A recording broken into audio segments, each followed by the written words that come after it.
Dear viewers, আজকে আমরা finite verb এবং নন ফাইনিট ভার্ব নিয়ে আলোচনা করব। যদিও গত ক্লাসে ক্লোজ এবং ফ্রেজ আলোচনা করতে গিয়ে ফাইনিট এবং নন ফাইনিট ভার্ব নিয়ে কিছুটা আলোচনা করেছি। আজকে ডিটেইলস আলোচনা করব, কারণ আজকের এই আলোচনা ইন ফিউচারে যখন আমরা কমপ্লেক্স, কম্পাউন্ড, সিম্পল এবং সেন্টেন্স কানেক্টর ও বা লিঙ্কিং ওয়ার্ড করব, তখন তোমাদের জন্য এটা খুবই হেল্পফুল হবে। সো ভিডিওটি না টেনে শেষ অবধি দেখবে। Okay, welcome to my channel Parimal learning house. Okay viewers, আমরা টেন্স অনুসারে ভার্বকে দুটি ভাগে ভাগ করব। একটা হলো ফাইনিট ভার্ব বা সমপিকা ক্রিয়া, আর একটা হচ্ছে অসমপিকা ক্রিয়া, যেটাকে বলবো নন ফাইনিট ভার্ব। তো যে ভার্ব দ্বারা বাক্যের অর্থ সম্পূর্ণরূপে প্রকাশ পায়, বা আমরা বলতে পারি সাবজেক্ট এবং নাম্বার অনুসারে রূপের পরিবর্তন হয়, যে ভার্বের রূপের পরিবর্তন হয় সেটাকে বলবো আমরা ফাইনিট ভার্ব। অথবা আমরা বলতে পারি টেন্সের পরিবর্তনের সাথে সাথে রূপের পরিবর্তন হয়, ভার্বের রূপের পরিবর্তন হয়, তাকে আমরা ফাইনিট ভার্ব বলবো। হোয়ারাস নন ফাইনিট ভার্ব যে ভার্ব দ্বারা বাক্যের অর্থ সম্পূর্ণরূপে প্রকাশ পায় না, অসম্পূর্ণ থাকে, তো সেটাকে বলবো আমরা নন ফাইনিট ভার্ব। অথবা সাবজেক্ট এবং নাম্বার অনুসারে ভার্বের রূপের পরিবর্তন হয় না বা রূপ নির্ণীত হয় না, তাকে বলবো আমরা নন ফাইনিট ভার্ব। আমরা এটাকে আরো প্রকাশ করতে পারি, যেমন টেন্স পরিবর্তনের সাথে সাথে রূপের কোনো পরিবর্তন হয় না, আর ফাইনিট ভার্বে কিন্তু টেন্স পরিবর্তন হওয়ার সাথে সাথে রূপের পরিবর্তন হয়। হোয়ারাস আমরা বলতে পারি যে ভার্ব দেখে টেন্স চেনা যায় না, তাকে বলবো আমরা নন ফাইনিট ভার্ব। আই রিপিট, আমি লিখে দিয়েছি, যে ভার্ব কোনো বাক্যের বক্তব্য সম্পূর্ণ বা সমাপ্ত করে এবং উক্ত বাক্যের সাবজেক্ট এবং নাম্বার অনুযায়ী রূপ পরিবর্তন বা রূপ নির্ণীত হয়, তাকে ফাইনিট ভার্ব বলে। অথবা টেন্স পরিবর্তনের সাথে সাথে ভার্বের রূপের পরিবর্তন হয়। আমি আরো একটি সংজ্ঞা লিখেছি, যে ভার্ব দেখে এর মাধ্যমে টেন্স চেনা যায়, তাকে ফাইনিট ভার্ব বলে। For example, Ruma likes to sing a song.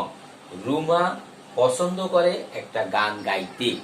তো টু সিং মানে টু যুগে ভার্ব যখন থাকবে, তখন সেটাকে আমরা তে, এর সাধারণত সবসময় না, তো সেক্ষেত্রে টু যুগে ভার্ব থাকলে সেখানে তার উচ্চারিত হবে তে।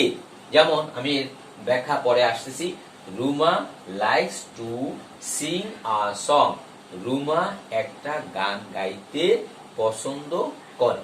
তো এখন আমি বলছি যে ভার্ব দেখে এর মাধ্যমে টেন্স চেনা যায়, তাকে আমরা ফাইনিট ভার্ব বলবো। টেন্স চেনা যায় কিনা একটু লক্ষ্য করবো আমরা। রুমা লাইকস, এই লাইকসটা হচ্ছে আমাদের ফাইনিট ভার্ব। লাইকসটা কি? Finite verb. Finite verb. তো এখন এই যে লাইকস, লাইকস রুমা third person singular number, that is Y লাইকের সাথে যোগ হয়েছে। অতএব আমরা বুঝলাম যে এটা প্রেজেন্ট ইনডেফিনিট টেন্সে আছে। Ruma likes to sing a song. তো এখানে এই লাইকসটা হচ্ছে ফাইনিট ভার্ব। হোয়ারাস আমি এখানে ব্যাখ্যা করছি, যে ভার্ব দ্বারা কোনো বাক্যের বক্তব্য সম্পূর্ণ বা সমাপ্ত করে না এবং উক্ত বাক্যের সাবজেক্ট এবং নাম্বার অনুসারে রূপ পরিবর্তিত বা পরিবর্তন হয় না বা রূপ নির্ণীত হয় না, তাকে বলবো নন ফাইনিট ভার্ব। অথবা হতে পারে টেন্সের পরিবর্তনের সাথে সাথে ভার্বের রূপের পরিবর্তন হয় না, তাকে নন ফাইনিট ভার্ব বলবো। দ্বিতীয় সংজ্ঞা আমি বলছি, যে ভার্ব দেখে এর মাধ্যমে টেন্স চেনা যায় না। ভার্ব দেখে কিন্তু টেন্স চেনা যায় না, সেটা কোন টেন্সে আছে, প্রেজেন্ট না পাস্ট না ফিউচার, কোনটা বোঝা যায় না, তখন তাকে নন ফাইনিট ভার্ব বলে। আমরা এই উদাহরণে আবার চলে গেলাম। Ruma likes to sing a song. তো লাইকসটাই ছিল ফাইনিট ভার্ব। এখন টু সিং আ সং, এই যে টু আছে আমাদের, টু সিং, এখন যদি আমরা একটু বাদ দেই, Ruma to sing a song, এখানে অর্থ কি ক্লিয়ার হয় যে রুমা একটা গান গাইতে। তো আমি আগেই বলছি যে টু যুগে ভার্বের প্রেজেন্ট ফর্ম থাকলে, দ্যাট মিন্স বেস ফর্ম থাকলে তখন তার উচ্চারণ হবে কি তে। তাহলে কি হয়ে দাঁড়ালো, Ruma to sing a song, Ruma একটা গান গাইতে। তাহলে গাইতে এর দ্বারা কোনো অর্থ প্রকাশ পায় না। দ্যাট ইজ ওয়াই এখানে হবে টু সিং, এটা হবে নন ফাইনিট ভার্ব। ওকে ভিউয়ার্স, এবার আমরা এই যে ফাইনিট ভার্ব, নন ফাইনিট ভার্ব এর ব্যাখ্যা আমরা করলাম। আমি আবার একটু ক্লিয়ার করে নেই, কারণ এর এক্সাম্পল আমরা টানবো।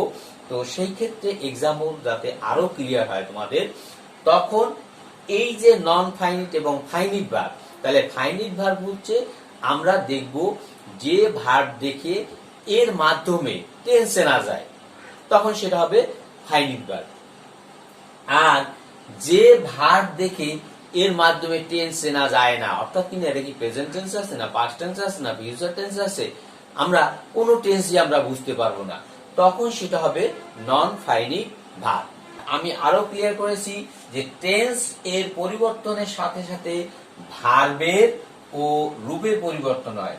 টেন্স এর পরিবর্তনের সাথে সাথে ভার্বের রূপের পরিবর্তন হয়, অতএব তখন সেটা হবে ফাইনিট ভার্ব। আর টেন্সের পরিবর্তনের সাথে সাথে যখন ভার্বের কোনো পরিবর্তন হবে না, তখন সেটা হবে নন ফাইনিট ভার্ব। এবার আমরা এক্সাম্পলে যাব, আরো ব্যাখ্যা করব, কারণ কোথায় কোন উচ্চারণ হবে সেই বিষয়টা নিয়ে আমরা ব্যাখ্যা করব, যাতে আর ফাইনিট এবং নন ফাইনিট ভার্ব নিয়ে আর কোনো কনফিউশন না থাকে। ইনফিনিটিভ, ইনফিনিটিভ কাকে বলে? ইনফিনিটিভ হচ্ছে টু যোগে ভার্বের বেস ফর্ম, সেটা হচ্ছে ইনফিনিটিভ। ওয়ারাস জেরান, জেরানটা হচ্ছে বেস ফর্মের সাথে আইএনজি যোগ করলে তখন সেটা হয়ে যাবে জেরান। এখন আমরা ইনফিনিটিভের ক্ষেত্রে টু যোগে আমরা যখন দেখব ভার্বের বেস ফর্ম, তখন সাধারণত, এটা সবসময় না, সাধারণত তখন তার উচ্চারণটা হবে কি তে। টু যোগে ভার্বের বেস ফর্মের সাথে, অর্থাৎ ইনফিনিটিভ যখন হবে টু যোগে ভার্বের বেস ফর্ম, তখন তার উচ্চারণটা আমরা করব তে। সাধারণত সব ক্ষেত্রে এটা প্রযোজ্য হয় না। আর যখন জেরান্ডের ক্ষেত্রে ভার্বের সাথে আইএনজি যোগ করব বেস ফর্মের সাথে, তখন তার উচ্চারণ হবে একার এ ইয়া। তো আমরা ব্যাখ্যা করার চেষ্টা করব। তে, তে অর্থাৎ কিনা টু রাইট, টু রাইট যখন আমরা লিখব তখন তার উচ্চারণটা হবে কি লিখতে। টু গো, যেতে, আমি তে বলছি, অতএব এখানে টু রাইট, তো লিখতে। টু গো, যেতে, তে আছে। টু নো, জানতে। এবার আসবো আমরা জেরান্ডের ক্ষেত্রে বেস ফর্মের সাথে যখন আমরা আইএনজি যোগ করব, তখন তার উচ্চারণ হবে কি একার এ বা ইয়া। তো রাইটিং, রাইটিং এখন এর অর্থ দাঁড়াবে কি লিখে বা লিখিয়া। গোয়িং, গিয়ে বা গিয়া। নোয়িং, জেনে বা জানিয়া। For example, he gives me to write a letter, সে আমাকে দিয়েছে কি একটা চিঠি লিখতে। আমি বলছিলাম তে, উচ্চারণ হবে তে, টু রাইট।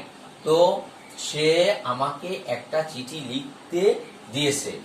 এবার আমরা আসবো he gave me to write a letter, he gave, তো আমাকে দিয়েছিল একটা চিঠি লিখতে। নেক্সট হচ্ছে he will give me to write a letter, সে আমাকে দিবে একটা চিঠি লিখতে। তো আমি বলছি যে টেন্সের পরিবর্তনের সাথে সাথে ভার্বের রূপের পরিবর্তন হবে। যখন আমরা প্রেজেন্ট টেন্স দেখলাম যে he gaves me to write a letter, এরপর বলছি he gave me to write a letter. Present ফর্মে ছিল কি গিভস, পাস্ট ফর্মে হলো কি gave. Future tense he will give me to write a letter, তো এখানে হলো কি ফিউচার টেন্স। তো আমি এখানে প্রেজেন্ট, প্রেজেন্ট, এরপর হি gave me to write a letter, তো এখানে হবে কি পাস্ট, যেহেতু গেভ আছে পাস্ট। এরপর হচ্ছে হি উইল গিভ, অতএব এখানে হবে কি ফিউচার। ওকে, আই রিপিট, আমরা বলছি যে টেন্সের পরিবর্তনের সাথে সাথে ভার্বের যে রূপ সেই রূপটাও পরিবর্তন হবে। প্রেজেন্ট টেন্সে ছিল আমরা দেখলাম he gaves me to write a letter. যখনই আমরা পাস্ট টেন্সে নিলাম, পাস্ট টেন্সে নেওয়ার সাথে সাথে সেটা হয়ে গেল কি গেভ। যখন ফিউচার টেন্সে গেল তখন হলো কি হি উইল গিভ। অতএব এটা হচ্ছে ফিউচার টেন্স। এখন গিভস, গেভ, উইল গিভ, অতএব এটা হচ্ছে finite verb, finite verb, finite verb. Okay, এবার আমরা ডেফিনেশনটা আরেকটু যাই। সেখানে আমরা বলছি যে যে ভার্ব দেখে টেন্স চেনা যায় তা হচ্ছে ফাইনিট ভার্ব। তাহলে বন্ধুরা আমরা এখানে দেখব যে ভার্ব দেখে টেন্স চেনা যাচ্ছে কিনা। তো গিভস আছে, অতএব এটা present tense. Past tense gave আছে, এই জন্য পাস্ট টেন্স। ফিউচার টেন্স যে উইল গিভ, অতএব এটা হচ্ছে ফিউচার টেন্স অর্থাৎ ফাইনিট ভার্ব। তো যেটা দেখব যে ভার্ব দেখে এর মাধ্যমে টেন্স চেনা যায় তখন আমরা সেটাকে বলবো আমরা ফাইনিট ভার্ব। ফর্মুলা অনুসারে আমাদের গিভ ছিল finite verb, gave finite verb, will give এটাও ফাইনিট ভার্ব। ওকে ভিউয়ার্স, আমরা এবার নন ফাইনিট ভার্ব নিয়ে আলোচনা করব। জেরান্ড, আমি বলছি যে বেস ফর্মের সাথে আইএনজি যোগ করলে তখন সেটা হবে জেরান্ড। তো জেরান্ড যখনই আমরা দেখব বেস ফর্মের সাথে আইএনজি, তখন তার উচ্চারণটা হবে সাধারণত একা এ ইয়া। যেমন আমি বলছি রাইটিং, রাইটিং তখন হবে লিখে বা লিখিয়া। গোয়িং, গিয়ে বা গিয়া। নোয়িং, জেনে বা জানিয়া। এবার আমরা দেখব যে এখানে যে এক্সাম্পলটা দিয়েছিলাম, হি gave me to write a letter. তো সে আমাকে একটা চিঠি লিখতে, টু যুগে বেস ফর্ম থাকলে তখন তার উচ্চারণ হবে কি তে। সে আমাকে একটা চিঠি লিখতে দিয়েছে। এখন আমরা এইটা ফাইনিট ভার্ব পেলাম। এখন এই ফাইনিট ভার্ব গিভস বাদ দিয়ে আমরা কি অর্থ দাঁড়াবে আমাদের? He me to write a letter. তো হি মি তার মানে কি সে আমাকে, টু রাইট আ লেটার সে আমাকে একটা চিঠি লিখতে। তো অর্থ কি ক্লিয়ার করছে? করেনি। অতএব আমাদের লক্ষ্য করতে হবে যে ভার্বের দ্বারা টেন্স চেনা যায় না বা অর্থ প্রকাশ করা যায় না, টেন্সের পরিবর্তনের সাথে সাথে এর রূপ পরিবর্তন হয় না, তো সেই ক্ষেত্রে আমরা সেটাকে বলবো নন ফাইনিট ভার্ব। অতএব টু রাইট এটা নন ফাইনিট ভার্ব। সেকেন্ড এক্সাম্পলে আমি বলছিলাম হি gave me to write a letter. এখানেও সে দিয়েছে, হ্যাঁ পাস্ট টেন্স, এটা ছিল প্রেজেন্ট, দা পাস্ট। তো পাস্ট টেন্সের ক্ষেত্রে আমরা দেখব হি gave me to write a letter. এখানে কিন্তু সেই টেন্স পরিবর্তনের সাথে সাথে মানে ভার্বের পরিবর্তন হয় নাই, টু রাইটই রইল। তো এখানেও কিন্তু যেহেতু এই টু রাইট দ্বারা সে আমাকে দিয়েছিল, এখানে সে আমাকে দিয়েছিল একটা চিঠি লিখতে, অতএব টু যোগে যে ভার্বটা এটাও non finite verb. Next and last ছিল হি উইল গিভ মি, সে আমাকে দিবে, টু রাইট আ লেটার একটা চিঠি লিখতে। আমরা আগেই আইডেন্টিফাই করেছি উইল গিভ, তো এটা ফিউচার টেন্স, অতএব যে ভার্ব দেখে টেন্সে চেনা যায়, অতএব সেটা হচ্ছে ফাইনিট ভার্ব। আমরা আগেই ক্লিয়ার করছি যে উইল গিভ এটা ফাইনিট ভার্ব। ফিউচার টেন্স হওয়ার সাথে সাথেও কিন্তু এই ভার্বের কোনো পরিবর্তন হয় না, রূপের পরিবর্তন হয় নাই, আমরা টেন্স চিনতে পারতেছি না। তো সেই ক্ষেত্রে টু রাইট আ লেটার এটাও আমার নন ফাইনিট ভার্ব, নন ফাইনিট ভার্ব। এবার আমি আরো একটু এক্সাম্পল দেব। আমি জেরান্ডের ক্ষেত্রে সিইং মি আমাকে দেখে, রুম্পা র্যান অ্যাওয়ে। রুম্পা কি পালিয়ে গেল, আমাকে দেখে রুম্পা পালিয়ে গেল। তো সেই ক্ষেত্রে এটা হচ্ছে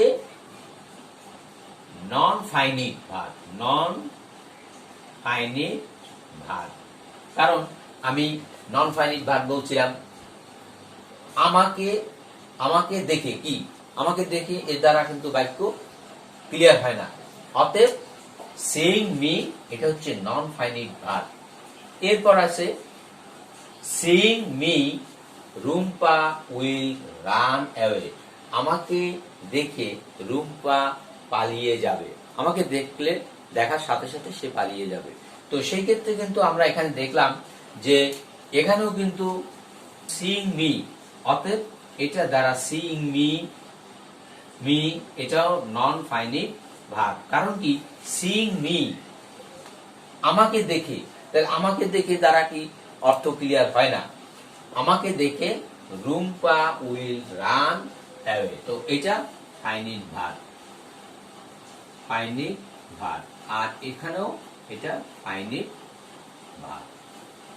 আই রিপিট, আমি বলছি যে ভার্ব এর মাধ্যমে টেন্স চেনা যায় তা হচ্ছে ফাইনিট ভার্ব, আর যদি টেন্স চিনতে না পারি তা হচ্ছে নন ফাইনিট ভার্ব। তাহলে সিইং মি এটার মাধ্যমে কিন্তু আমরা চিনতে পারি না যে এটা কোন টেন্সে আছে। এখানেও সিইং মি এর মাধ্যমে কিন্তু আমরা বুঝতে পারতেছি না যে কোন টেন্সে আছে। তো এর মাধ্যমে আমাদের অর্থ ক্লিয়ার করে না। দ্যাট ইজ ওয়াই এটা নন ফাইনিট ভার্ব, নন ফাইনিট ভার্ব। এখন এখানে যেহেতু আমরা বলছি seeing me Rumpa ran away, তা রুম্পা র্যান অ্যাওয়ে, রুম্পা পালিয়ে গেল, তা রুম্পা আমাকে দেখে পালিয়ে গেল। তো একটু বাদ দিয়েও যদি আমরা করি, রুম্পা র্যান অ্যাওয়ে, রুম্পা পালিয়ে গেল, একটা অর্থ দেয়। সিইং মি আমাকে দেখে কি, আমাকে দেখে কি হলো, কিছুই হয় নাই, অতএব এটা নন ফাইনিট ভার্ব। আর এটা রুম্পা র্যান অ্যাওয়ে, অতএব এটা finite verb. Same way seeing me, এখানেও সিইং মি দ্বারা কিছুই বোঝা যায় না। Seeing me Rumpa will run away, এখানে কিন্তু এখানে ছিল প্রেজেন্ট টেন্স আর এটা হলো ফিউচার টেন্স। অতএব ফিউচার টেন্স হওয়ার সাথে সাথেও রূপের পরিবর্তন হয় নাই। সো সিইং মি এটা নন ফাইনিট ভার্ব, আর রুম্পা উইল রান অ্যাওয়ে এটা ফাইনিট ভার্ব। ওকে ভিউয়ার্স, এবার আমরা ফাইনিট ভার্ব এবং নন ফাইনিট ভার্বটা আরো ক্লিয়ার করি।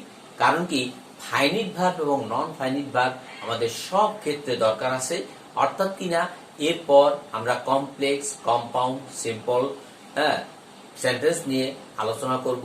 Noun clause, adjective clause, adverbial close নিয়ে আলোচনা করব। সেই ক্ষেত্রে আবার সেন্টেন্স কানেক্টর, তারপর অথবা লিঙ্কিং ওয়ার্ড যেটা আমরা বলি, সেখানেও কিন্তু আমার ফাইনিট ভার্ব, নন ফাইনিট ভার্ব জানতে হবে, শিখতে হবে। কারণ ফাইনিট ভার্ব কোনটা, নন ফাইনিট ভার্ব কোনটা, এটা যদি আমরা ভালোভাবে না জানি তাহলে গ্রামার কিন্তু ইনকমপ্লিট থেকে যায়। তো ফাইনিট ভার্ব এবং নন ফাইনিট ভার্বটা কিন্তু আমাদের খুবই গুরুত্বপূর্ণ। সেই ক্ষেত্রে আই রিপিট, ফাইনিট ভার্ব বলতে আমরা বুঝি যে ভার্বের দ্বারা বাক্য সম্পূর্ণরূপে ক্লিয়ার করে তাকে আমরা ফাইনিট ভার্ব বলবো। অথবা বলতে পারি যে ভার্ব দেখে টেন্স চেনা যায়। তুমি দেখলা যে আমরা এখানে অনেকগুলো উদাহরণ টেনেছি, সেখানে দেখছি গিভস, গেভ, উইল গিভ। অতএব গিভস এটা present tense, gave past tense, will give, অতএব এটা ফাইনিট ভার্ব। যে ভার্ব দেখে আমরা টেন্স চিনতে পারি, সহজ পদ্ধতিতে আমরা বলবো যে ভার্বের দ্বারা টেন্স চেনা যায়, কোনটা প্রেজেন্ট টেন্স, কোনটা পাস্ট টেন্স, কোনটা ফিউচার টেন্স, টেন্স চিনতে পারি, সেটি হচ্ছে ফাইনিট ভার্ব। আর নন ফাইনিট ভার্ব হচ্ছে যে ভার্বের মাধ্যমে বা ভার্ব দ্বারা বাক্যের অর্থ সম্পূর্ণরূপে প্রকাশ পায় না এবং সাবজেক্ট ও নাম্বার অনুসারে ভার্বের রূপের পরিবর্তন হয় না, তাহলে সেটাকে বলবো আমরা নন ফাইনিট ভার্ব। অথবা আমরা বলতে পারি এক কথায় যেটা বলছিলাম যে ওখানে ছিল ভার্বের মাধ্যমে টেন্স চেনা যায়, সেটা হচ্ছে ফাইনিট ভার্ব। আর যখন চেনা যাবে না, ভার্বের মাধ্যমে টেন্স চেনা যাবে না, তখন সেটা হবে নন finite verb. Okay dear viewers, আজকে আমরা টেন্স অনুসারে ভার্বকে দুটি ভাগে ভাগ করা যায় সেই দুটি রূপ নিয়ে আলোচনা করলাম, ফাইনিট এবং নন ফাইনিট নিয়ে। এরপর তোমাদের সাথে হাজির হব নতুন ভিডিও নিয়ে।